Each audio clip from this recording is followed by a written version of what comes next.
So the first thing that I always tell people that they should do is learn their kids' love languages. Okay? When kids feel safe in their mind, they can focus on learning instead of focusing on surviving. We have to know how our kids feel, and we have to know how to connect with our kids.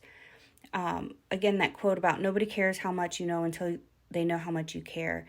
And so your kids need to know that you care about their learning, that you care about who they are as an individual, not just what kind of grade they're going to make, how good they're going to do on this assignment, because that's what everything's been based on so far in a lot of these kids' lives is, you love them because they got good grades. You love them because their report card's good enough. You're proud of them because they passed a test. Well, maybe, they failed another test because they weren't given the right information. Maybe they were tired that day. There's so many things, but then we punish kids for that, or they get punished in school for that.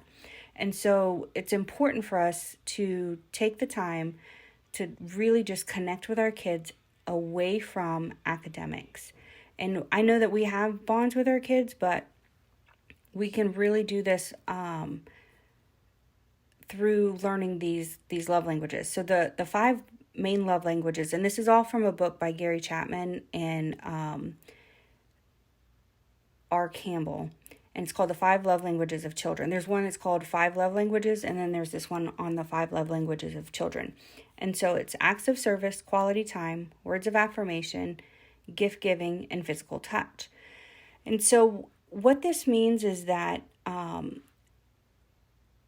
each of us has a way that we feel loved, and each of us has a way that we express love. Now, obviously, we're not going to just only have that one way in life. But if you have a kid whose love language is touch, I have one of my kids, his love language is definitely touch. He loves to give hugs. And he also, I think, is also words of affirmation. So he multiple times a day comes up and hugs me and says how much he loves me. And we have this back and forth every single time. It never gets old. I love you 3,000. I love you 3,000 infinity. I love you 3,000 squared. It's just a little quote that we got off of one of the Avenger movies. And so that's our little thing, back and forth, multiple times. It never, ever gets tiring for him. Now, if I went every night just to tuck him in and I just said, good night, buddy, love you, and I just left him. And I'm like, I tell him I love him every day. Or if I just brought him candy every day and said, oh, I love you, here you go. Here's some candy. Here's a little gift for you. I mean, he would feel some love, but he wouldn't feel as loved as he does.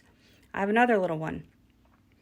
Her love language is acts of service. And at first I thought she was just very lazy because she would lay on the couch. Mom, bring me a drink. Mom, do this.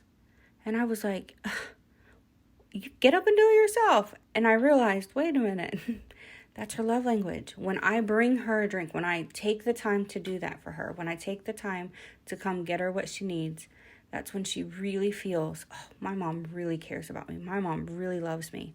And so sometimes it's frustrating if I'm busy to stop and do that. But I have to remember that is how I'm going to keep that connection with her. That is how I'm going to show her how much I love her. And this works great in all relationships. Between spouses, between kids, between friends. If you learn how somebody feels loved, then you can show them love in a way they're really, really going to reciprocate that.